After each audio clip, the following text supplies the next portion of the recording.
Me dan por favor un comprendido, si me escuchan bien, si me están viendo bien, por favor alguno que me diga.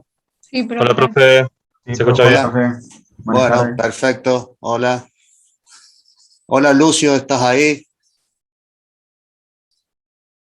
Lucio.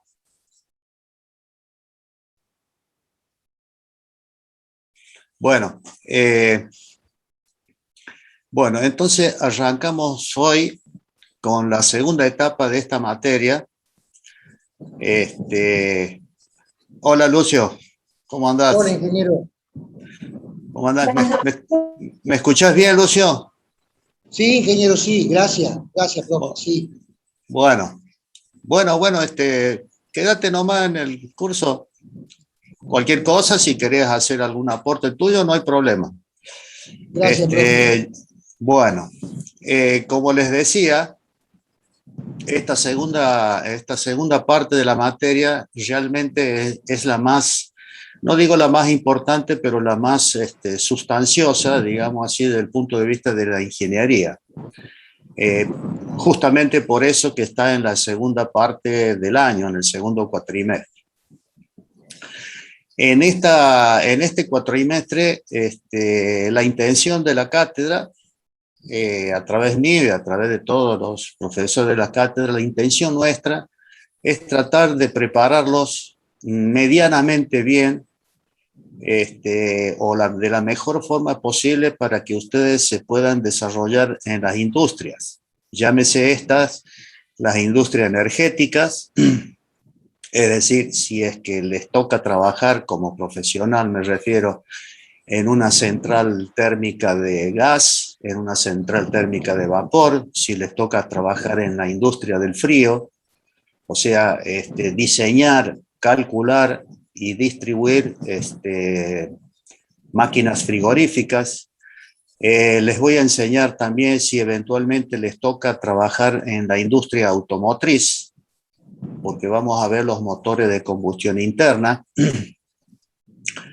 Les voy a enseñar oportunamente cómo o qué parámetros técnicos tienen que evaluar ustedes cuando van a comprar un vehículo. Esto con independencia del gusto, del precio, de la acción comercial, yo no voy a intervenir en eso.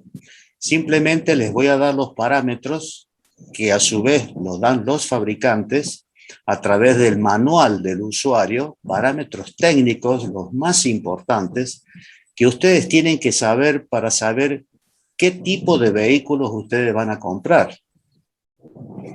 Porque puede ocurrir que debido a la ignorancia en lo que se respecta a esta área, ustedes pueden comprar un vehículo que después no satisfaga los requerimientos para los cuales ustedes lo han comprado.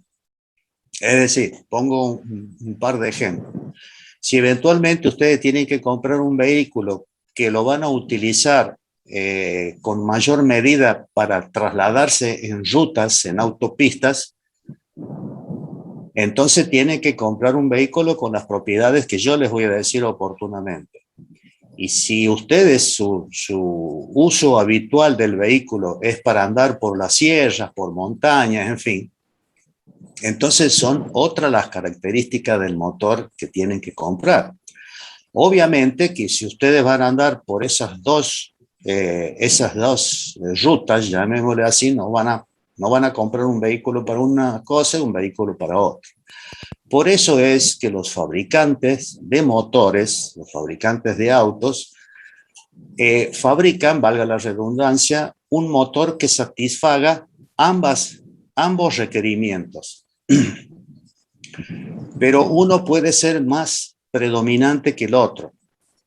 Esos parámetros técnicos, y para cortar aquí, digamos, para ser sintético, porque ya me voy a explayar oportunamente cuando veamos, son la potencia, el torque del motor, el consumo específico, la relación de compresión y la cilindrada.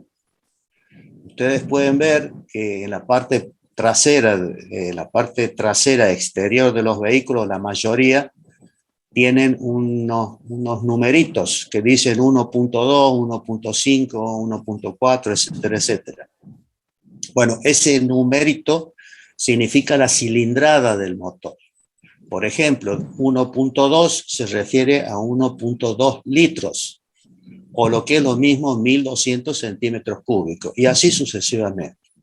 Entonces, yo les voy a explicar cuáles son los parámetros ideales para que ustedes, si tienen que comprar un vehículo, insisto, independientemente del precio, del gusto, del color, de lo que sea, me concentro solamente en explicarles la parte técnica, puedan con ese vehículo subir a una montaña o eventualmente hacer un viaje a altas velocidades por las autopistas. Altas velocidades permitidas, por supuesto. Entonces, ese motor les va a satisfacer a ustedes los dos usos. Bueno, les voy a enseñar entonces cómo tienen que hacer para evaluar eso. Después, bueno, uno comprará lo que más les guste, o si no les importa eso, bueno, es otra historia. Pero mi obligación en esta materia es enseñarles a ustedes, como ingenieros, lo que tienen que saber de un vehículo. Toda esa información que yo les voy a dar están especificadas en el manual del usuario, en la parte técnica. El manual del usuario tiene una parte técnica y una parte ilustrativa de dónde están las cosas, digamos. Pero la parte técnica, ahí está especificado esos parámetros que yo les voy a decir para que ustedes lo interpreten. Ustedes como ingenieros tienen que saber interpretar esos parámetros técnicos. No pueden desconocer, porque como les decía, si eventualmente les toca trabajar en la industria automotriz o en un fabricante de motores, no pueden ignorar estas cosas básicas. Entre otros capítulos que vamos a ver en esta segunda parte es lo que se refiere a los ciclos y máquinas frigoríficas. Esto es fundamental para aquellos que eventualmente les toque trabajar en la industria del frío. La industria del frío no es una cosa menor. Todos aquellos ingenieros que se dedican a la energética del frío tienen que saber diseñar y dimensionar una cámara frigorífica, sea para conservar distintos productos alimenticios, carnes rojas, pescados, frutas, legumbres, lo que sea. Para que eso pueda ser refrigerado por un tiempo determinado, es necesario, indefectiblemente, dimensionar, calcular y elegir un compresor. Pero los compresores, hay una variedad muy amplia en lo que se refiere a compresores. En lo que a mí respecta, en lo que a esta cátedra respecta, por razones de tiempo, porque si no nos llevaría todo un año estudiar todos los compresores, vamos a ver solamente los compresores que se llaman volumétricos, también llamados alternativos, también llamados de desplazamiento positivo. Les doy todas las denominaciones que se refieren a un mismo tipo de compresor, porque depende de la bibliografía de las cuales ustedes vayan a estudiar, lo pueden nombrar de una forma u otra. Pero insisto, compresores volumétricos, alternativos o de desplazamiento positivo son los mismos compresores. No vamos a ver así los compresores rotativos, llamados estos turbocompresores. Y pongo entre paréntesis un turbocompresor. Son estos tipos de compresores que están incluidos en los motores de los vehículos más modernos que los fabricantes están diseñando hace unas últimas décadas, que son los motores llamados turbocomprimidos. Ustedes pueden ver en la calle, llamémosle así, los motores turbo que le dicen, los turbos comprimidos. Bueno, eso llevan en la parte interna del motor un equipo muy diminuto, en realidad, que es un turbocompresor. ¿Mm? De hecho, que esos motores son mucho más caros que un convencional. Bueno, llegado el momento cuando estudiemos los motores, yo les voy a explicar cuáles son las prestaciones y las ventajas, porque no tiene desventajas, tiene ventajas, un motor que tenga un turbocompresor. Digamos que la única desventaja es el costo, el precio, ¿no? Bueno, eso lo veremos más adelante. Entonces, en lo que se refiere a compresores, como les digo, no vamos a ver los compresores, los turbocompresores que pueden ser de acción radial o de acción axial o centrífugo. Generalmente esos turbocompresores son los que se utilizan en la aeronáutica. Los motores aeronáuticos, los motores que ustedes ven de los aviones, independientemente del tipo de avión, me refiero a un avión a reacción, no un avión a hélice, ¿no? Utilizan compresores que pueden ser radial o centrífugos. Generalmente son los axiales los que utilizan esos motores. Nosotros no vamos a ver esos motores porque eso se estudia con más detalle los ingenieros que se dedican a la aeronáutica. Ustedes no van a ser ingenieros aeronáuticos. Entonces, esos van a ser los 3 grandes capítulos que vamos a... Ah, y me olvidaba, como último capítulo, llamémosle así, vamos a ver la termotransferencia, comúnmente llamada, más que ustedes los pueden conocer, la transmisión del calor. Debido a que esos temas ustedes seguramente los han visto, los han estudiado, un poco superficial diría yo, en física, no sé si física 1, física 2, física 3, no sé, en alguna de las físicas, seguramente han estudiado ustedes lo que es la transmisión de calor, lo que nosotros llamamos termotransferencia. Entonces, yo voy a dejar ese tema como último tema para darles, porque en virtud de que ustedes ya lo han visto, por lo menos tienen una idea básica, no cabal, una idea básica de los 3 tipos de transferencia de calor que hay: conducción, convección y radiación. Entonces, como yo les decía que la idea es prepararlos medianamente bien para satisfacer los requerimientos de la industria, en cuanto a mi materia, bueno, no mía, en cuanto a esta asignatura nos referimos los profesores, es prepararlos, como les digo, por si eventualmente les toca trabajar en cualquiera de esas industrias que les digo. No son esta la materia más importante, obviamente, pero la idea es prepararlos de la parte técnica. Ustedes van a ser ingenieros y posiblemente no les interese el día de mañana la parte técnica, sino la parte de la administración. Bueno, eso será ya elección de cada uno de ustedes. Yo en cuanto a la administración de una empresa, soy totalmente ignorante en lo que eso respecta. Lo que nosotros les vamos a enseñar es la parte técnica de la ingeniería.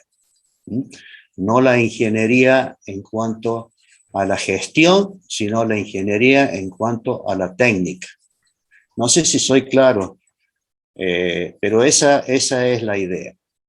Y lamentablemente esta materia, esta asignatura, son 2. Por un lado la termodinámica, que con un año es insuficiente conocerla, y por el otro lado las máquinas térmicas, que también en un año es insuficiente el tiempo para comprenderlo bien, relativamente bien. Con la agravante de que estas 2 materias ha sido simplificada en una sola. Por eso se llama termodinámica y máquinas térmicas. Entonces, yo lo que necesito de todos ustedes es que recuerden, porque si no, no va a haber forma de avanzar en esta parte de la materia si ustedes no tienen presente los conceptos que hemos visto en la primera etapa. ¿Cuáles son esos conceptos? tengan presente lo que es, por ejemplo, un gas ideal y las ecuaciones que la rigen. O sea, el concepto y la expresión matemática.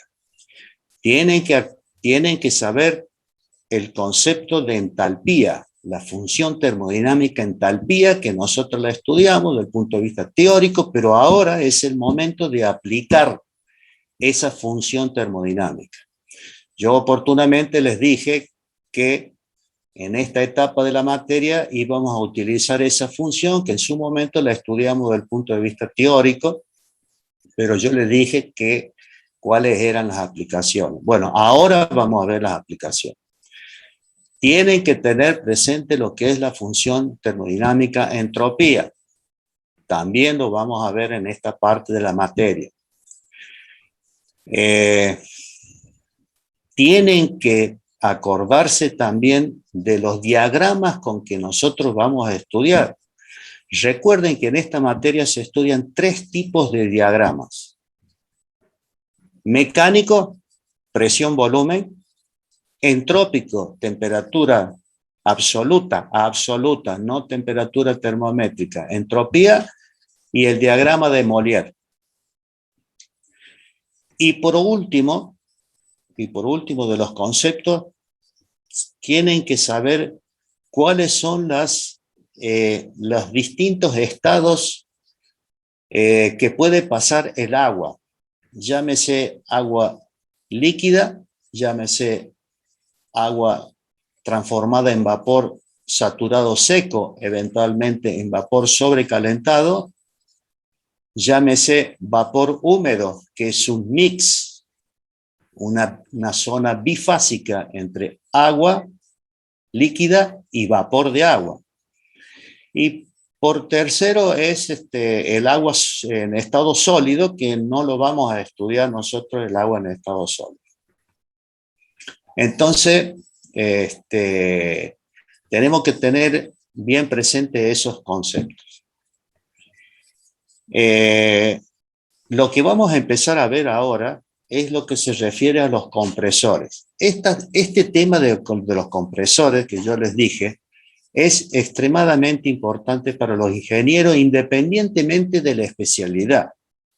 Los electrónicos, los químicos, todos estudian lo que es compresores, y mucho más los mecánicos y mucho más ustedes que van a ser ingenieros industriales. Ese gran capítulo o bolilla, creo, no se los puedo jurar, que no está en el programa analítico. Pero esta cátedra, a través de mi intermedio, digamos, yo he sacado muchos temas que a mi criterio, corregime Lucio si no es así, bajo mi criterio no me parecen de relevancia en el futuro. Y he agregado otros temas que sí me parece que sean relevantes, que ustedes sepan cuando sean ingenieros, que es justamente los compresores. Entonces, la idea es que aprendamos cosas que les sirvan, no cosas teóricas que no lo van a ver nunca más en la vida, o que han quedado obsoletos o que no se utilizan más. Entonces, ahora vamos a empezar a ver lo que son los compresores alternativos o volumétricos o de desplazamiento positivo, como les guste. Para ello, les voy a compartir el apunte. Ese apunte ustedes lo tienen disponible en el autogestión. Yo estoy haciendo una versión 2021 con algunos agregados, unas mejoras. Obviamente que las versiones más nuevas están mejoradas respecto a las anteriores, ¿no es cierto? Que después les voy a compartir en el autogestión a medida que lo vaya terminando. Pero las versiones anteriores son útiles si ustedes lo tienen disponible para ir leyendo. Insisto, yo voy a suponer que la primera parte de esta materia, la termodinámica técnica que se llama, o la termodinámica teórica, ustedes ya la conocen. Si no tienen esos conceptos que yo les he dicho, por favor, tomen mi apunte o los libros, no necesariamente tiene que ser mi apunte, los libros, y traten de leer, porque si no vamos a entender la clase de hoy y va a ser difícil que entendamos la clase de fin de año. Porque todos los temas se van ensamblando, se van encadenando. No obstante eso, si alguno de ustedes quiere que yo les haga recordar alguno de esos conceptos, no hay ningún inconveniente. Yo les hago recordar el concepto, pero no me pidan que dé una clase, porque si no, pierdo la clase que corresponde dar en este momento. No sé si soy claro. Antes de compartirles, yo necesito que alguno de ustedes me diga si han entendido el concepto que yo les he dicho, si está claro, si lo han entendido, si quieren que le aclare más, así empezamos directamente a ver el apunte. Por favor, díganme en alguno. Sí, se entendió, se entendió. Bueno. ¿Vos sos Damián Ducart? Sí. Demián. Bueno. Bueno, muchas gracias, Demián. Lucio, Sí, ingeniero.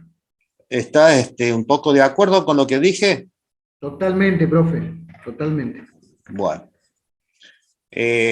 Ahora permítanme que les voy a compartir el archivo.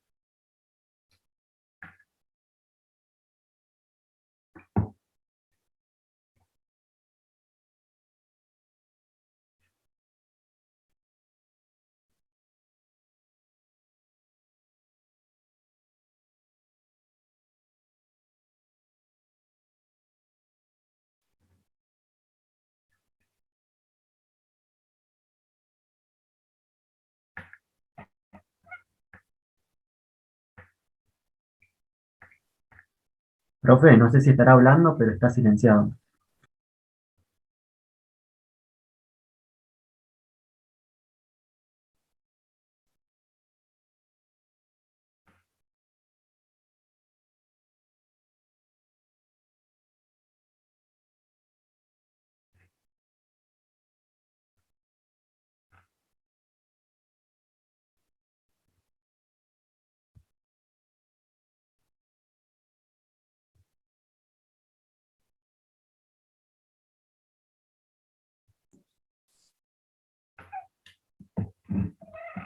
Bueno, ahí aparentemente me escuchan y me ven. Sí, profe. Muy bien. ¿Están viendo el apunte? Sí, profe. Bueno, no sé por qué aparece... Bueno. Acá está la parte 2 de la materia. En estos croquis,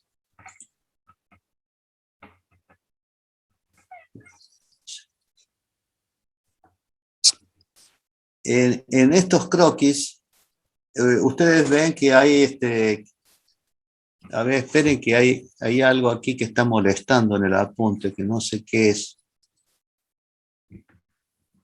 Bueno, ahí se fue aparentemente. Bueno, fíjense en esos croquis o esos dibujos. Este dibujo bueno, ahí hay una cosa que me molesta, no sé cómo sacarlo. Lo que pasa es que interfiere con el dibujo y no sé cómo eliminarlo. Profe, Sí, decime. usted cuando va a compartir pantalla, como que le da Sí. la opción de elegir de compartir solo el Word ese, entonces como que cada vez que le aparece alguna cosa extra, le Ah, aparece eso, ah, o de ah, compartir toda la pantalla, toda su pantalla, entonces ahí no le va a aparecer ese mensaje. Ah, el tema es compartir una pantalla. Ah, Claro. a ver, espera. Teneme paciencia. Sí, no hay drama.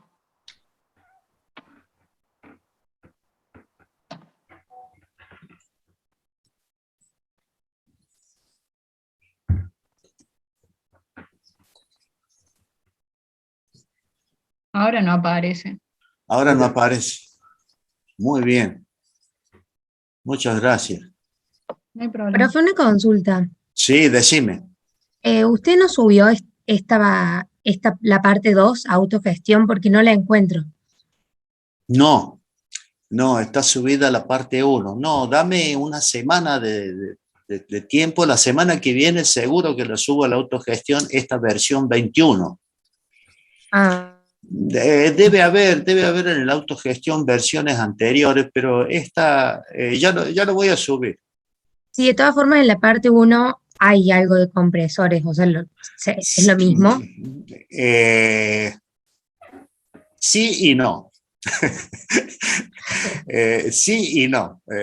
La parte que vimos la primera etapa sí son compresores, es el cálculo de un compresor, pero es lo básico elemental para saber lo que vamos a ver hoy, pero está relacionado. Eso lo vemos ahora, tenedme paciencia y lo vamos a ver ahora. Dale, gracias, profe. De nada. Entonces, fíjense, estos cuatro gráficos son todas máquinas térmicas, que es lo que nosotros tenemos que saber. Este primer gráfico que ven ahí, fíjense, esta parte del dibujo, ustedes ven el cursor donde lo voy corriendo yo, ¿no es cierto? Al cursor lo ven. Sí, profe. Profe. Perfecto, bueno, esta parte del cursor que yo les estoy señalando es todo un ciclo de una central termoeléctrica de vapor, llamado ciclo de Rankine. Esta parte que está arriba, esta parte de este croquis, es el croquis de una central térmica de gas, llamado ciclo Brayton. Cada uno con independencia de un sistema o de otro, dan resultado o dan rendimiento bajos. Entonces, las centrales termoeléctricas más modernas, siempre para la generación de energía eléctrica, lo que utilizan son centrales térmicas de ciclo combinado. ¿A qué me refiero el ciclo combinado? Al ciclo de vapor combinado con un ciclo de gas. Entonces, toda esta instalación es lo que se llama una central térmica de ciclo combinado para la generación de energía eléctrica. Ustedes ven aquí que están los generadores de alta tensión. Estos generadores de alta tensión van a las torres de alta tensión, que es lo que ustedes ven en las rutas, por ahí son unas torres altas, una estructura articulada alta, esas son torres de alta tensión, después pasará de media tensión y después pasará al de baja tensión, que es lo que nosotros tenemos en nuestro domicilio. Baja tensión, 220 volts y 50 Hz de ciclos. Eso es lo que nosotros utilizamos en Argentina. Entonces, para la generación de esa energía eléctrica, nosotros primero vamos a ver este ciclo, luego vamos a ver este ciclo y después vamos a combinar estos dos ciclos. Después vamos a ver este ciclo que ven aquí, que es un croquis ilustrativo de un ciclo frigorífico. Vamos a aprender o vamos a conocer cómo funciona desde el punto de vista termodinámico un refrigerador doméstico, es decir, la heladera que tenemos nosotros en nuestros hogares. Este es un ciclo el más elemental posible para representar una máquina frigorífica. Esto también lo vamos a ver. Este dibujo que lo vemos aquí abajo, es también un croquis ilustrativo de lo que es una central térmica de gas. Un compresor, que es un turbocompresor, una cámara de combustión, una turbina, el eje de la turbina, aquí está solidario, que puede ser un generador o no, ya veremos. Bueno, esto es lo que vamos a ver nosotros como turbina de gas. Y después vamos a ver lo que es un motor de combustión interna, o sea, un motor de un vehículo que es el que tenemos nosotros, que hay en la calle habitualmente, independientemente si sea a gasolina o naftero o gasolero. Hay diferencias abismales entre uno y otro, pero ya lo veremos oportunamente. Bueno, esto es lo que vamos a ir viendo ahora. Bueno, aquí hay un temario al cual tengo que ponerle las páginas, bueno, en fin, tengo que ordenarlo un poquito este apunte. Y vamos a ir desarrollando el tema. Bueno, esta es una clasificación de los motores de combustión externa. Aquí están pintados, fíjense ustedes, las turbinas de vapor. Esto que está con asterisco, que pintados, es lo que vamos a ver en este curso. Turbinas de vapor, turbinas de gas y motores de combustión interna. Aquí vamos a ver, bueno, lo mismo, parecido, una clasificación. Otra clasificación de las máquinas térmicas, no me voy a detener en esto, es cuestión de que lo lean en los apuntes nada más. Definiciones de lo que es máquina térmica. Aquí es lo que vamos a ver, la máquina de vapor, las turbinas de vapor, los motores de explosión que se llaman, motores de combustión interna, los motores de reacción, no lo vamos a ver aquí, que son los motores aeronáuticos, un turboreactor, que también es un motor aeronáutico, un turbopropulsor, bueno, distintos elementos que conforman una máquina térmica. Sigo avanzando.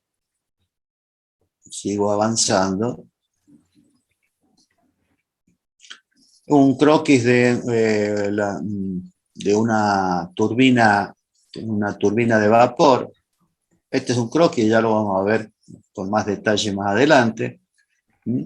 La turbina de vapor, el generador de energía eléctrica, un condensador, una bomba y una caldera. Todo este circuito conforma un ciclo cerrado de agua. El agua va a ir transformándose en vapor de agua, en vapor saturado seco, sobrecalentado, etcétera, etcétera. Esto es lo que se llama una central térmica de vapor. Una turbina de vapor de varias etapas, que ya lo vamos a ver qué significan las etapas.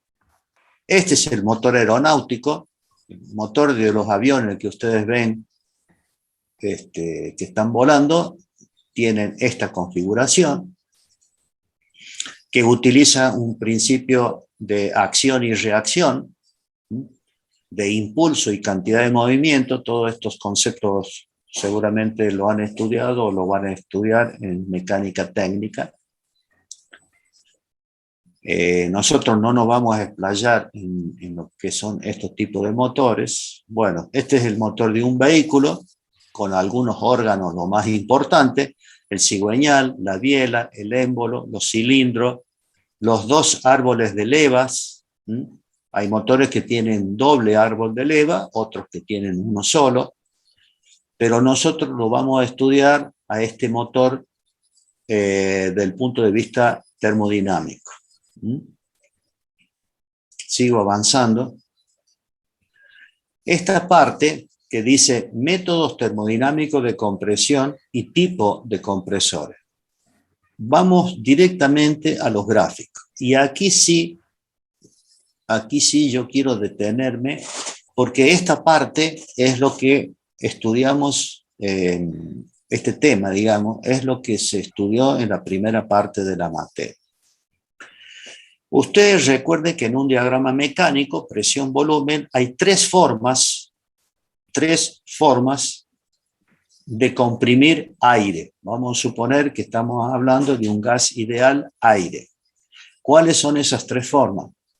Según una isotérmica, que es la curva en azul, según una adiabática, que es la curva en rojo, y según una politrópica, que es la curva en negro. Fíjense que las pendientes de estas tres curvas son diferentes. Las pendientes son diferentes. Esta área que está pintada en amarillo representa el trabajo de circulación. Recuerden ustedes que cuando estudiamos los trabajos que se estudian, valga la redundancia, en termodinámica, hay tres tipos de trabajos. El trabajo de frontera, que se llama, aplicado a sistemas cerrados, o trabajo termodinámico, o trabajo de frontera, indistintamente se llaman eso, que se mide a través de un área, pero esa área es la línea de la transformación, las dos ordenadas extremas y el eje de la abscisa. Esa área representa un trabajo de frontera aplicado a sistemas cerrados. Recuerden ustedes que sistemas cerrados son los que intercambian energía, pero no intercambian masa. Después estaban los trabajos de impulsión o trabajos de flujo. Impulsión de flujo, entrada y salida. Y después está el trabajo de circulación, que es aplicable a sistemas circulantes o sistemas abiertos. Por eso se llama trabajo de circulación, porque el fluido está circulando a través del motor, de la máquina o lo que sea. Y esos sistemas circulantes o sistemas abiertos son aquellos que además de intercambiar energía, intercambian masa. Es decir, que entra un caudal másico de algo, se produce una variación de energía, una transformación de energía, y sale una cierta cantidad de masa por otro conducto. Al haber circulación, estamos hablando de un trabajo de circulación, cuya ecuación o cuya integral para la resolución de la ecuación es la que ustedes ven aquí en amarillo. Es la integral de B diferencial P. Entonces, si nosotros queremos comprimir aire en forma isotérmica, recuerden que el prefijo iso significa igual. Isotérmica, igual temperatura. Sería la curva en azul. Sería calcular el trabajo de compresión, es decir, resolver esta integral.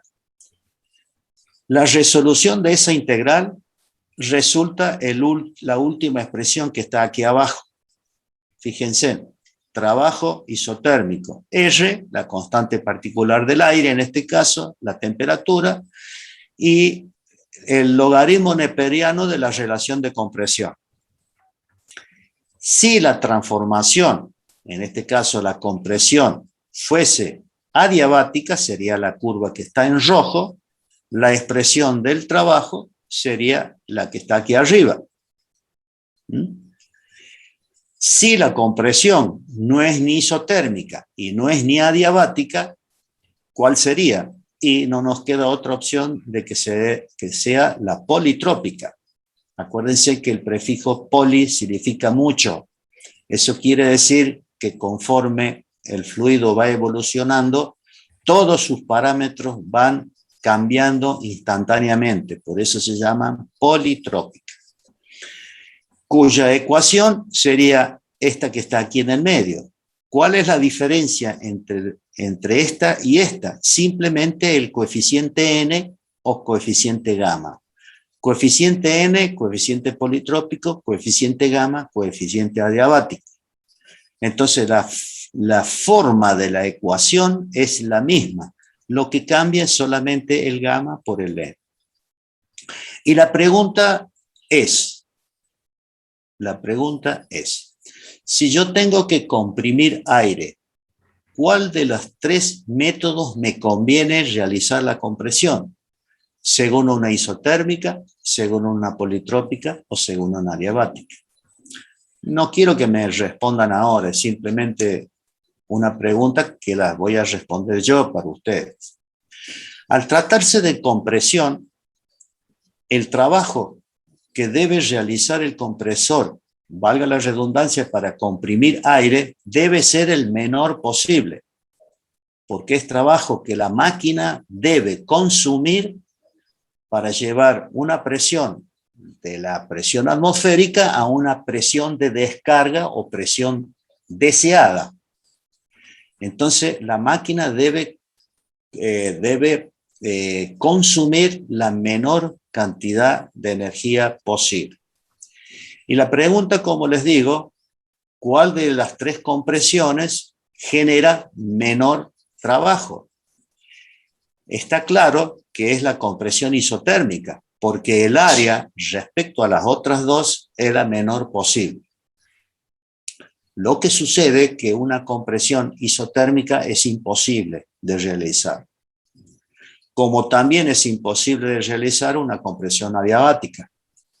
Y ustedes dirán, y bueno, si es imposible, ¿por qué se estudian? Justamente se estudian como parámetro de medición de las compresiones reales.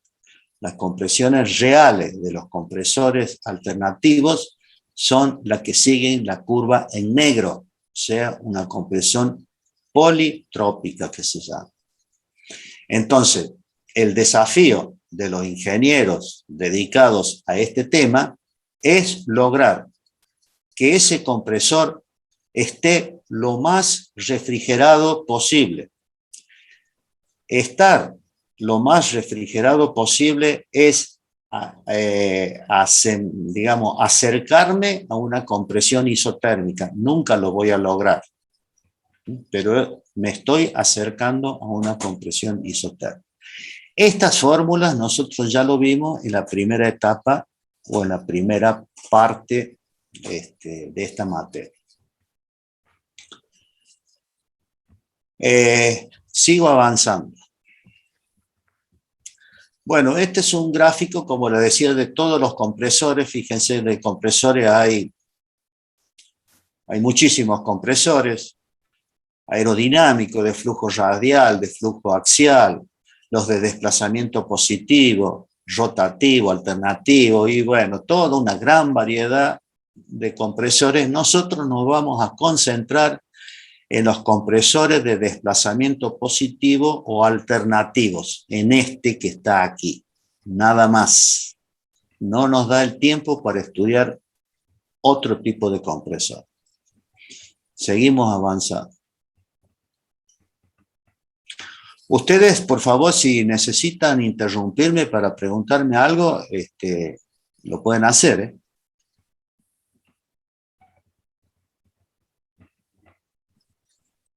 Muy bien. Esta es una parte, déjenme ver un poquito.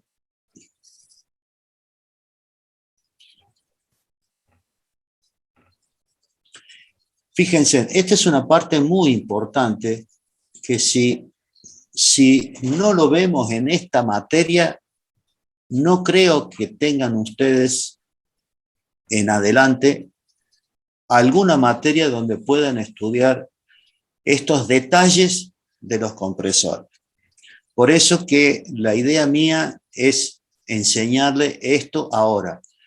Si hay otra materia o lo ven más adelante en alguna otra materia, digamos, y bueno, mejor todavía, van a reforzar los conocimientos, pero si no tienen otra materia donde van a ver estos temas, y bueno, lo veremos en esta parte de la materia que considero que es muy, pero muy importante para ustedes. Una forma de clasificar los compresores pueden ser compresores de simple efecto, los que están ahí. ¿Qué significa un compresor de simple efecto? Que solamente una cara del émbolo o del pistón es la que produce la compresión. Ya vamos a ver más abajo un croquis que a lo mejor los croquis ilustran más que una definición. Los compresores de doble efecto o cilindros de doble efecto, en realidad son cilindros de doble efecto, son las dos caras del émbolo son las que producen la compresión, tanto la superior como la inferior. Básicamente me interesa que conozcan estos dos. Después están los compresores de etapas múltiples o multiefecto, en fin, que ya lo vamos a ver después más adelante. La disposición de los cilindros, esto lo pueden leer, no amerita mayor explicación. Déjenme que siga avanzando. Bueno, aquí tienen un croquis. Aquí tienen un croquis de lo que es un compresor a émbolo. Un compresor es muy parecido a los sistemas de los motores de combustión interna, con la diferencia que aquí hay una cámara de compresión y en los motores de combustión interna hay una cámara de combustión. Aquí hay una cámara de compresión y en los motores de los vehículos hay una cámara de combustión. No es lo mismo. Entonces, ¿qué tenemos aquí? Aquí tenemos el cilindro, el émbolo, el mecanismo biela, esto es lo que se llama biela, esto es lo que se llama manivela, y lo que vemos aquí en negrito sería el eje cigüeñal. El eje cigüeñal que lo estamos viendo, digamos, en un plano longitudinal, mientras que todo el motor lo vemos en un plano transversal. ¿Qué ocurre? Mientras el émbolo sube y baja con movimiento alternativo, sube y baja, por un lado, el movimiento alternativo que hace el émbolo se traslada en un movimiento rotativo del eje cigüeñal. ¿Cuál es el órgano encargado en transformar un movimiento alternativo en un movimiento rotativo? La biela. Esa es una, no la única, es una de las funciones de este órgano. La biela es de transformar el movimiento alternativo en movimiento rotativo. Muy bien. Este movimiento del émbolo, que es sube y baja, mal llamado técnicamente sube y baja, pero es a los fines que ustedes entiendan. Lo correcto sería que el émbolo se traslada desde el PMS, punto muerto superior, al PMI, punto muerto inferior. ¿Y por qué se llama punto muerto superior y punto muerto inferior? El punto muerto superior es aquel punto o aquel extremo del émbolo más alejado del eje cigüeñal. Por eso se llama PMS, punto muerto superior. Es decir, que en esa posición que aquí está expresado, digamos, el émbolo está en el PMS, punto muerto superior. Y cuando el émbolo está abajo, que es el PMI, sería el punto muerto inferior, o sea, la posición más próxima del eje cigüeñal. Esos son los motivos de denominarse PMS y PMI. Entonces, volviendo un poco, para no seguir, fíjense en este dibujito sintético ahí. Este es un cilindro o un compresor de simple efecto. Como les decía recién, simple efecto significa que solamente la cara superior del émbolo es la que comprime. Cuando hablamos de doble efecto, significa que tanto la cara superior como la cara inferior son, digamos, las dos caras del émbolo que realizan la compresión. Cuando sube, comprime la cara superior. y cuando baja comprime la cámara inferior. Sí, bien digo, la cara inferior del émbolo. Ustedes fíjense que aquí hay 4 válvulas. Estos dibujitos son válvulas. 2 de admisión y 2 de escape o de descarga. Bueno, esto no lo vamos a ver porque son los más comunes son estos. Este dibujo que ustedes ven aquí abajo, cuando el cilindro es de doble efecto, puede haber, depende del tipo de compresor, puede haber o puede tener válvulas o pueden tener lumbreras, que se llaman. En este caso tengo representado aquí lumbreras laterales. Lumbreras que son digamos, semejantes a las válvulas, parecidas, llamémosle así, son puertitas, por llamarle de alguna forma, en donde cuando se abre permite el ingreso de aire, que sería la lumbrera de admisión, y la lumbrera de escape es cuando se abre, permite que el aire comprimido salga al depósito de alta presión. Al tratarse de un compresor de doble efecto, los cilindros o el cilindro normalmente es más largo que el otro. Por lo tanto, debe haber aquí un vástago, una cruceta y después la biela, la manivela, etcétera, etcétera. Para que ustedes tengan idea cómo está representado un compresor de doble efecto y uno de simple efecto. Y aquí hay una cosa muy, muy importante. Las 2 cámaras de compresión que tiene un compresor de doble efecto son diferentes. Los volúmenes comprimidos son diferentes. ¿Por qué? Porque la cámara inferior, fíjense por favor, la cámara inferior, la de abajo, tiene incorporado este mecanismo, esta barra. Esta barra. Y esta barra ocupa un volumen. El volumen que ocupa la masa, que ocupa esa barra, debe ser restado del volumen de la cámara de compresión inferior. Porque está ocupando un volumen. Entonces yo no puedo calcular el volumen de esta carga, de toda esta cámara, sin restarle el volumen que ocupa la barra. Muy bien. Esto es lo que nosotros vimos la primera etapa de la materia. Compresor isotérmico, sin espacio nocivo. Ya le voy a explicar qué es el espacio nocivo.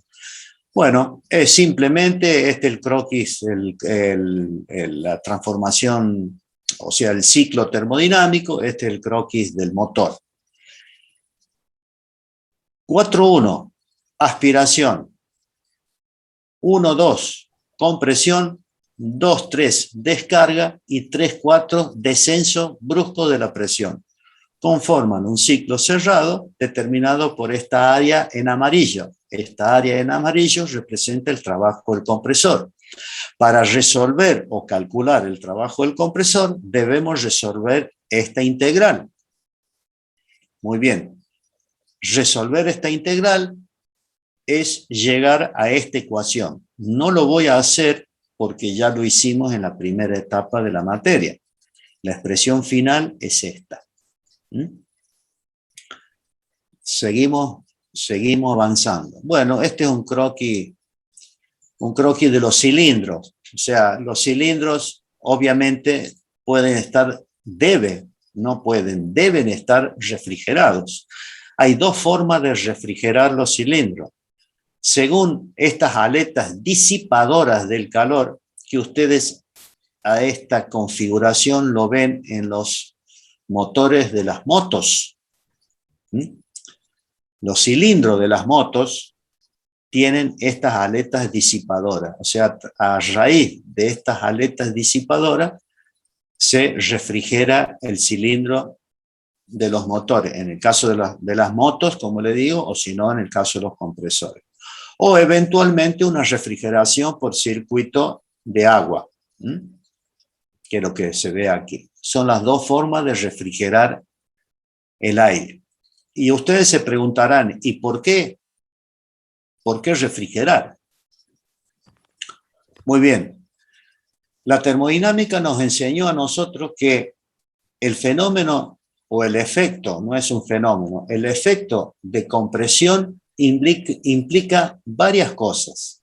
Implica el aumento de la presión del fluido, aire, la disminución del volumen específico, o lo que es lo mismo, el aumento de la densidad, porque acuérdense que densidad y volumen específico son inversamente proporcionales.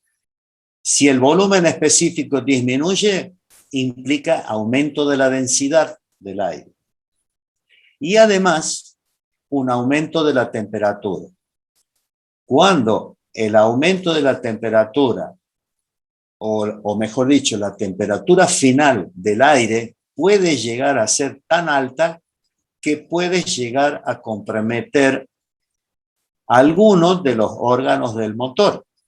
Recuerden ustedes que temperaturas muy altas implican la generación de tensiones térmicas. Mecánica técnica. Tensiones térmicas. Recuerden ustedes, no es deseable para los motores. La ecuación de las tensiones térmicas, o por salto térmico, como se llaman, es E mayúscula, el módulo de Young, o módulo de elástico, o el de elasticidad del material, multiplicado por alfa, el coeficiente de dilatación del material, multiplicado por el salto térmico. Ese producto de esos tres elementos conforman las tensiones térmicas. Y la matemática de esa fórmula es lineal, o sea, es la ecuación de una recta. ¿Qué quiere decir? Que a medida que el salto térmico aumenta, aumenta la tensión térmica. Entonces, si en los compresores nosotros tenemos una temperatura muy alta, se podrán o no generar tensiones térmicas que podrían comprometer la vida útil de los materiales, sean estos metálicos o sean estos no metálicos. Por eso es que deben ser refrigerados. Esa es la explicación por la cual los motores deben ser refrigerados. Seguimos adelante. Vuelvo a insistir, si quieren preguntar, me interrumpen y me preguntan. Este es el desarrollo matemático que nosotros ya lo vimos la primera etapa de la materia. Esta es suponiendo que la compresión es politrópica, o sea, aquí tenemos la ecuación de una politrópica, la ecuación potencial de una politrópica. Entonces hay que resolver esta integral. Para resolver esta integral vamos a llegar a la fórmula que está aquí abajo. Ustedes fíjense que aquí el émbolo, este es el cilindro, este es el émbolo que pasa por sus distintos estados del PMS al PMI. Esto es teórico, esto en la realidad no existe, pero nos va a servir a nosotros para estudiar los compresores reales. Seguimos adelante. Y aquí viene un tema que es el más importante,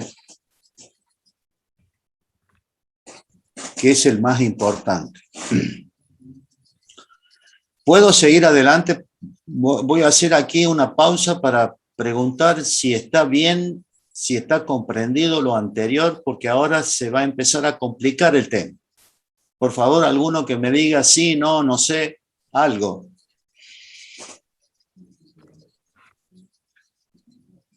Nadie contesta. Bueno, sigo Sí, adelante profe. entonces. Bueno, Sí, se entiende.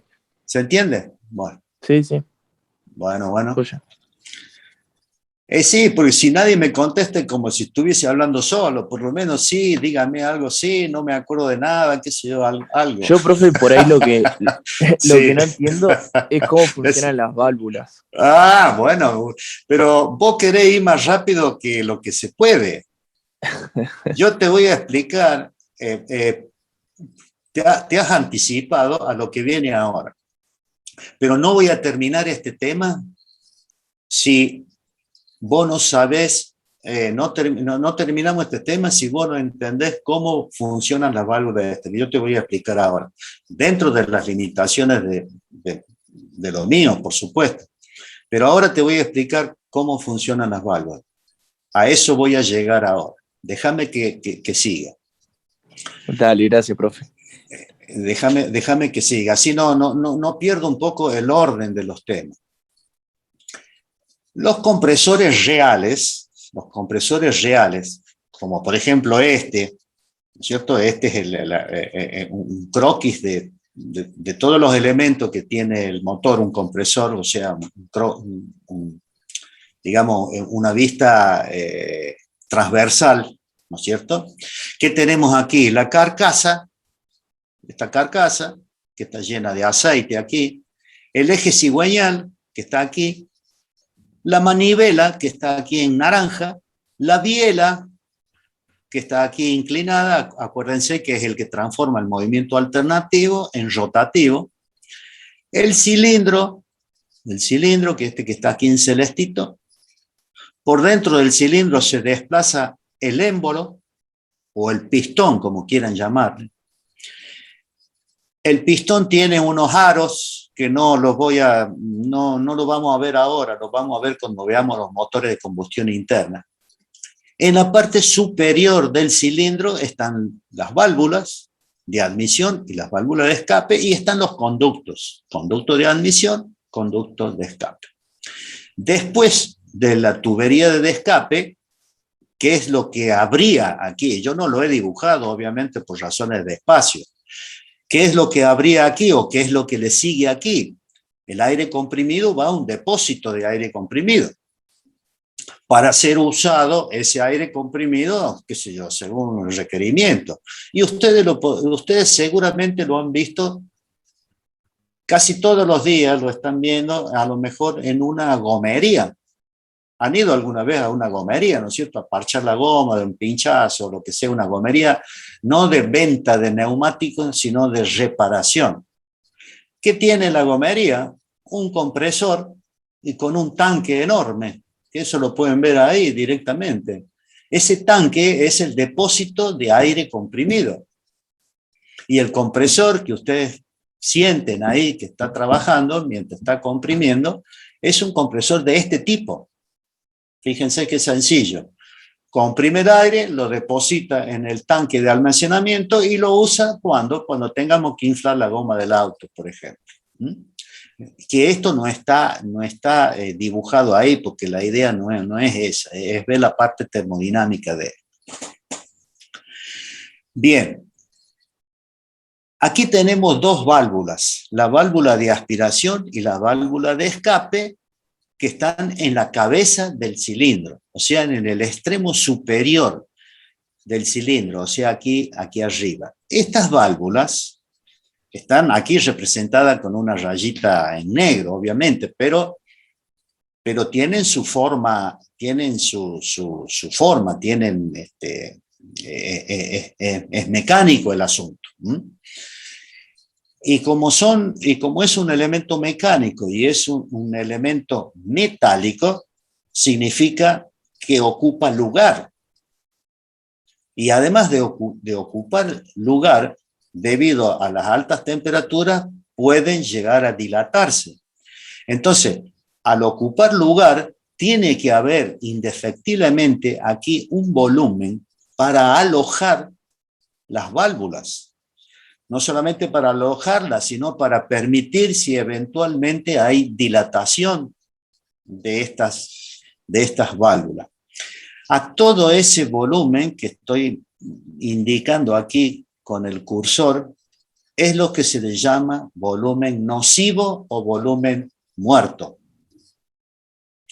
que es necesario que exista en los compresores. Por lo tanto, el desplazamiento del émbolo ahora va a ser menor. Va a ser desde este punto PM. Bueno, aquí está. Aquí esto está invertido. Ahora me estoy dando cuenta que este croquis está invertido. Este punto es el PMS y este punto es el PMI. Porque el PMS dijimos que era el punto más alejado del eje cigüeñal. Y el punto más alejado del eje cigüeñal estaría aquí a la derecha, no está representado aquí, pero bueno, es un error que tengo que corregir. Entonces, el émbolo se desplaza desde el PMS al PMI, cuya longitud o desplazamiento es lo que se llama carrera del émbolo. Entonces, aquí existe un volumen que se llama volumen muerto o volumen nocivo. La misma palabra nocivo me está diciendo que es perjudicial para el compresor, porque me restringe capacidad de comprimir. Restringe capacidad de comprimir. O sea que el compresor va a comprimir menor cantidad de aire debido al espacio nocivo o al espacio muerto que es necesario que existan en los motores. Por lo tanto, este ciclo ya llego estimado a las válvulas. Por lo tanto, este ciclo que ustedes ven aquí se modifica a este otro ciclo. Entonces, el gráfico del compresor queda determinado por esta figura aquí. ¿Qué dice esta figura? O sea, tenemos que leer una figura. Proceso 4.1, aspiración del aire. Por supuesto, con la válvula de aspiración abierta y la válvula de descarga cerrada. Desde el PMS al PMI. Proceso 1.2, una compresión. La compresión la podemos suponer isotérmica, diabática o politrópica, la que más se nos ocurre. La compresión, ¿hasta dónde? ¿Hasta qué presión? Hasta la presión deseada.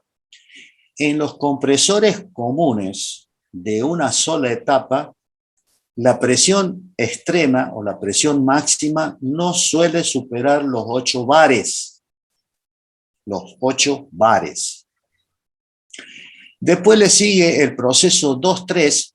Por el momento olvidémonos de este grafiquito que está en gris ahí. El de arriba y el de abajo. Ya les voy a explicar qué significa esto. Y ahí viene la respuesta al amigo que me preguntó cómo funcionan las válvulas. Entonces, el proceso 2.3 es el proceso de descarga, obviamente de aire comprimido. ¿Descarga dónde? Al depósito. ¿Qué está sucediendo en 3? Una vez que se descargó todo el aire comprimido, hay un residual de aire que no se descarga al depósito de aire comprimido.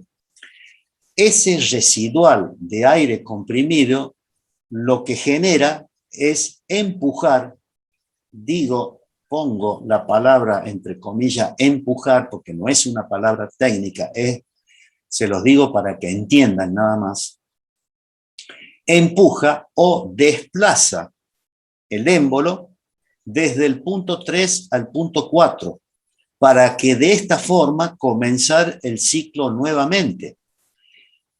Ese desplazamiento que hace ese exceso de aire del punto 3 al punto 4, del punto de vista termodinámico, significa expansión. El émbolo se desplaza o es empujado, como quieran llamarle, del punto 3 al punto 4, del punto 3 al punto 4, para reiniciar en el punto 4 el proceso de admisión y así cerrar el ciclo cerrado. Por lo tanto, el trabajo consumido por el compresor para comprimir el aire a una presión deseada está determinada por el área esta que está en amarillo. Entonces ahora el método es calcular el trabajo que realiza el compresor. Pero para no olvidarme de la pregunta que hizo el amigo ahí en cuanto a las válvulas, les voy a mostrar un croquis, así les explico cómo es el tema de las válvulas. Déjame que siga aquí un poquito la gráfica. Profe, una duda. Decime. ¿Este ciclo sería, o sea, muy parecido al del ciclo del motor de combustión interna? Así es. Sí, pero te hago esa aclaración. Este ciclo es parecido al motor de combustión interna diésel, los motores diésel, no así el otro. El naftero tiene uno más, ¿no? El naftero tiene un proceso que no es isobárico, sino a volumen constante. Pero es parecido, pero déjame que, perdóname que te corte así la explicación, porque si no nos vamos a hacer una mezcla y se nos va a confundir todo. Pero este ciclo es parecido. Los motores diésel, motores de combustión interna que funcionan con combustible diésel, que no es la gasolina común, la nafta, como lo designamos nosotros a nuestro motor, porque el motor nuestro puede ser naftero o puede ser gasolero.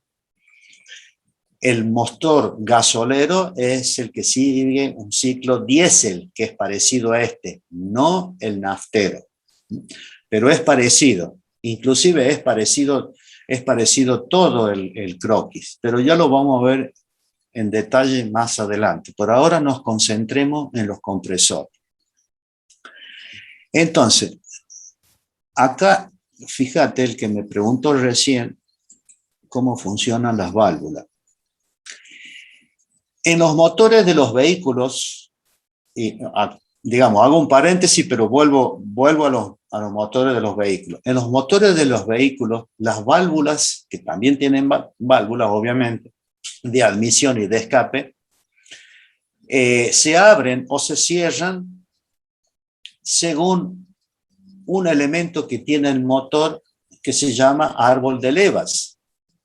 El árbol de leva tiene unos botadores y después tiene las válvulas que según el reglaje del motor, el árbol de leva es lo que hace abrir y cerrar las válvulas en el momento que corresponde.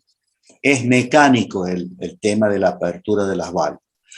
Pero en este tipo de compresores, las válvulas están accionadas por un resorte. Cuando ustedes estudiaron, no sé si lo han estudiado, pero supongo que sí, cuando han estudiado mecánica técnica, han estudiado resortes.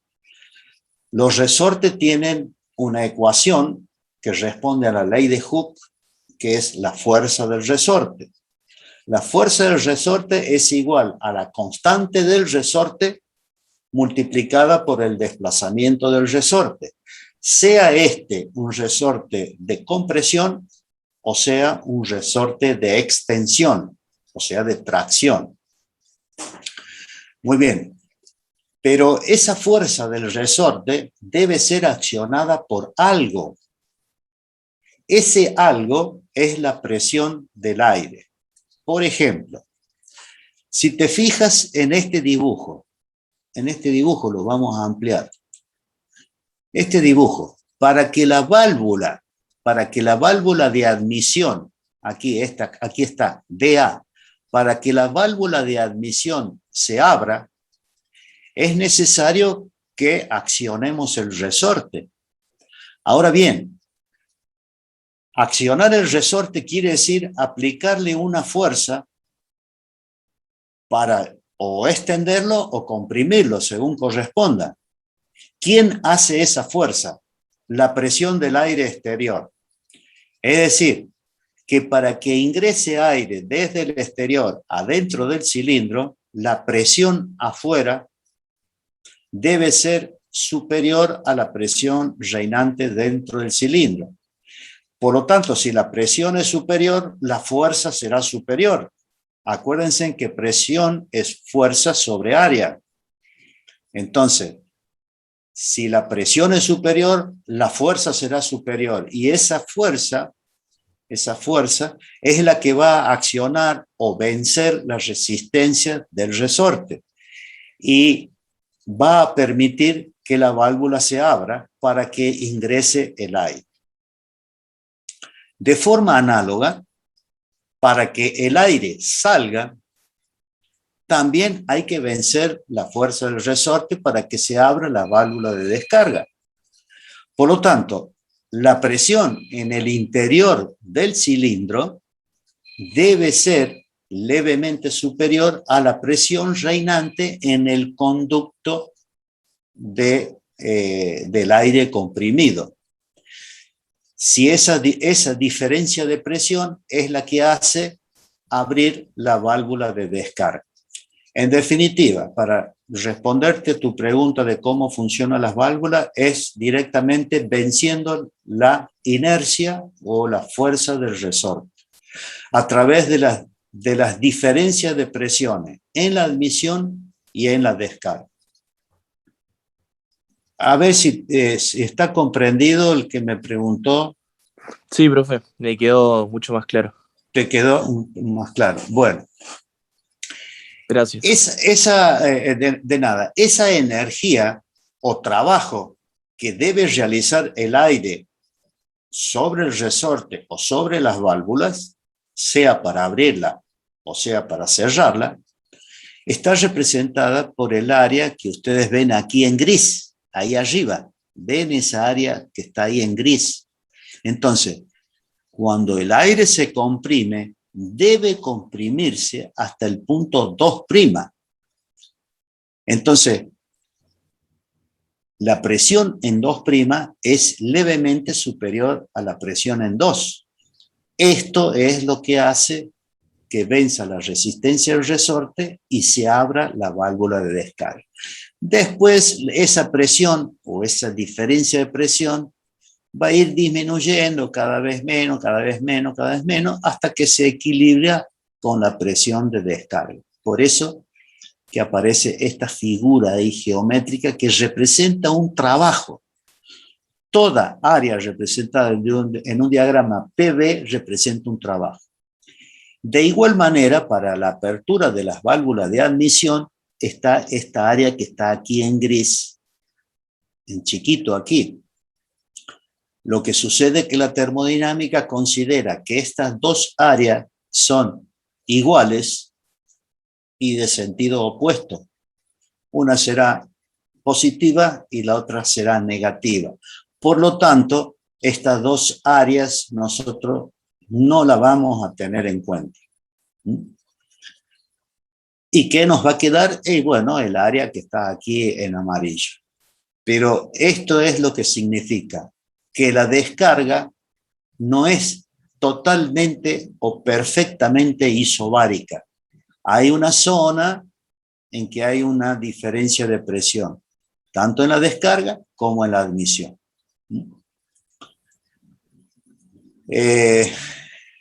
A ver, creo que andábamos por acá. ¿Se entendió el tema de las válvulas? El que me preguntó el tema de las válvulas. Sí, profe. Sí, bueno, Sí, al sí. pelo. Bueno. Bueno, estábamos aquí. Entonces, ahora lo que tenemos que hacer es calcular el trabajo. En realidad, lo que a nosotros nos interesa es calcular la potencia. Está claro, ¿no es cierto? El objetivo es calcular la potencia del compresor. Pero para calcular la potencia del compresor, indefectiblemente tengo que tener previamente calculado el trabajo. Después lo multiplico por el caudal másico y obtengo la potencia. Entonces ahora tenemos que calcular esta área. Esa área, y aquí viene la cuestión que tenemos que tener en cuenta. Tenemos que calcular esta formulita que está aquí abajo. Muy bien. Bueno, esta es la posición 1, 2, 3. Bueno, es lo que le acabo yo de explicar. O sea, todo lo que yo les dije en palabras está aquí escrito.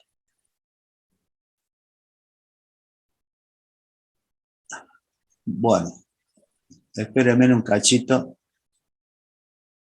que vuelva aquí al gráfico. ¿Qué es lo que nos enseñó la termodinámica, la primera parte de la materia? Que calcular esta área implica calcular el área total esta, síganme el cursor por favor, toda esta área con respecto al eje vertical, toda esta área que representa compresión y restarle toda esta área que representa expansión. Entonces, el resultado neto o el área neta será la resta de toda esta área menos toda esta área. ¿Qué me va a quedar? El área útil, o sea, trabajo útil. Entonces, es lo que yo les tengo calculado aquí. Aquí fíjense, el trabajo total del compresor será el trabajo 1,2, compresión, menos el 3,4, expansión. Aquí lo estoy poniendo. Trabajo de circulación de compresión y trabajo de circulación de expansión. De circulación, por favor, no se confunda con el trabajo de frontera. No se confundan con el trabajo de frontera o el trabajo termodinámico, porque si no, estamos mal. Aquí es trabajo de circulación, porque ingresa y sale masa, además de intercambiar energía. Olvidémonos ya del trabajo de frontera, que es para sistemas cerrados nada más. Ahora vamos a ver a partir de todo este capítulo sistemas abiertos. Entonces el trabajo total será la suma de estas dos, o la resta, mejor dicho. Y eso está representado en este gráfico. Este es el trabajo 1,2, que por ser isotérmico responde a esta ecuación, que ya la conocemos. Este es el trabajo 3,4, que responde a esta ecuación, que también la conocemos, y hacemos la diferencia. Y nos queda esto. Fíjense que aquí hay un volumen B sub 4 que me está molestando. Pongo la palabra molestando entre comillas. Entonces, ¿qué hacemos para eliminar este trabajo, este volumen B4 que no me interesa a mí conocerlo? Previamente tengo que definir la relación de espacio nocivo o relación de espacio muerto, que le llamamos con la letra griega phi. Phi. Relación de espacio nocivo o relación de espacio muerto. ¿Relación entre qué?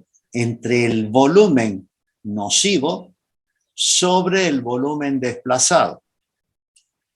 Suponiendo que el volumen desplazado es prácticamente igual, no exacto, sino prácticamente igual al volumen B sub 1, el volumen del cilindro. Hacemos estas hipótesis simplificativas. Llamamos a pi a la relación de compresión. Esto es dato del problema. Entonces, para la transformación 3,4, que sería esta, por favor síganme en el análisis. Para la transformación 3,4, que es una expansión isotérmica, aplico la ecuación, esta ecuación para el punto 3 y para el punto 4. Entonces digo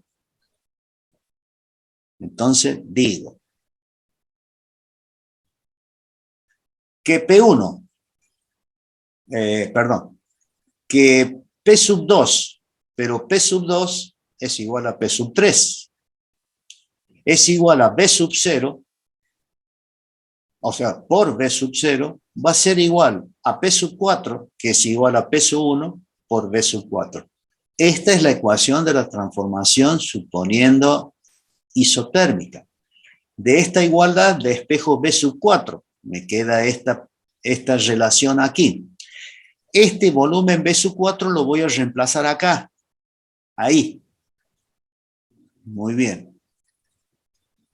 Y me queda esta ecuación. Fíjense, el trabajo del compresor va a ser igual a P1 por B1 por el logaritmo de la relación de compresión menos P1 por B4. Pero B4 vale todo esto. B4 vale todo esto, multiplicado por el logaritmo neperiano de la relación de compresión. Perfecto.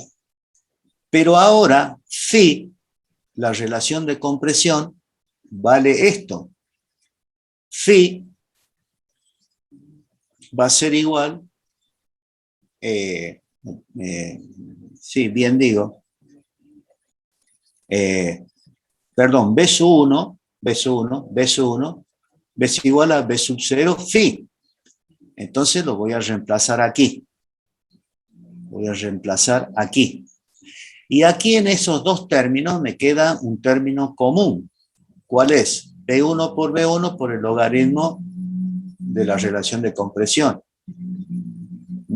Saco factor común, que es el corchete. Va a ser factor de ¿qué? De 1, que es esto, menos pi por phi. 1 menos pi por phi. Por lo tanto, la ecuación ahora se transforma en esta expresión matemática que está aquí. Donde aquí sí interviene el espacio nocivo a través del coeficiente phi. Y hacemos dos hipótesis. Por ejemplo, si suponemos que phi valga 0, porque en realidad el valor de phi puede variar entre 0 y 1. Normalmente es una proporción del volumen del cilindro, pero vamos a hacer una hipótesis de que phi valga 0. Si phi vale 0, el volumen B sub 0 es igual a 0, o sea, no existe volumen nocivo. Por lo tanto, nos va a quedar esta ecuación. Si phi vale 0, todo este término vale 0 y nos va a quedar lo que es el corchete. Es decir, que el trabajo del compresor es sin espacio nocivo, que es el que ya conocemos. Si la otra opción o análisis es suponiendo que phi valga 1, ¿qué significa? Que el volumen nocivo es igual al volumen del cilindro. Ese es un absurdo total. No puede ser que el volumen nocivo, improductivo, sea igual al volumen del cilindro. Por lo tanto, es un absurdo. En definitiva, de los compresores ideales, del estudio de los compresores ideales, hemos llegado a un compresor más o menos que se asemejan a la realidad. Digo más o menos que se asemejan a la realidad porque esta compresión nunca va a ser isotérmica, siempre va a ser politrópica, que es el tema que viene a continuación. Pero, déjeme ver un cachito. Pero, como para terminar la clase de ahora, vamos a ver estas formulitas y con esto terminamos la clase de hoy. La potencia teórica de un compresor se puede calcular según dos ecuaciones. La teórica será el producto del caudal volumétrico, no másico, caudal volumétrico, o sea, metros cúbicos por kilo, por la densidad del aire, kilogramos por metro cúbico, por el salto entálpico. Delta H, entalpía la conocemos de termodinámica. Por lo tanto, si hacemos simplificación de unidades, nos va a quedar la ecuación expresada en kilogramos por segundo, que es equivalente al kilovatio. Esta es una forma de calcular la potencia del compresor. La otra forma, que no está expresada aquí, ¿qué sería? El trabajo del compresor, que sería este, vamos a suponer el trabajo del compresor, multiplicado por el caudal másico. Sí, bien digo, el caudal másico. ¿Mm? Entonces obtenemos la potencia en otras unidades. La potencia real, la diferencia entre estas dos, este es el caudal desplazado y este es el caudal aspirado. La densidad del aire es la misma, el salto entálpico es la misma. Como el caudal aspirado es menor al desplazado, es obvio que la potencia real será menor a la teórica. Bueno, son dos formulitas a tener en cuenta para el cálculo de la potencia. Muy bien. Y con esto terminamos y aquí vamos a empezar la próxima clase. Vamos a ir un poco más rápido porque ya conocemos por lo menos los conceptos básicos. Bueno, hasta aquí llegamos a la clase de hoy. Si quieren hacer la pregunta, me lo pueden hacer ahora.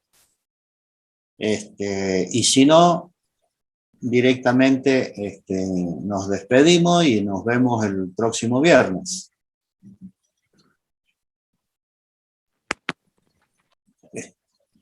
¿Estamos? ¿Alguien que quiera preguntar algo?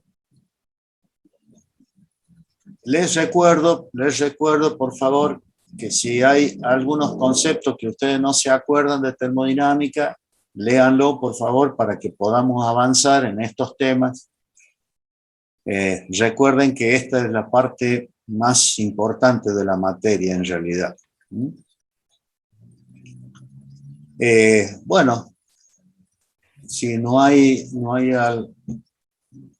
preguntas, directamente nos desconectamos. Lucio, ¿todo en orden, Lucio? Bien, ingeniero. Gracias. Cualquier cosa que quieras decir, lo podés hacer. Vos también Gracias, profe. vos también formás parte del grupo, digamos. Después, en todo caso, si necesitas algo en privado, bueno, nos comunicamos, Lucio. De acuerdo, ingeniero. Muchísimas gracias. De nada. Bueno, estimado, nos desconectamos.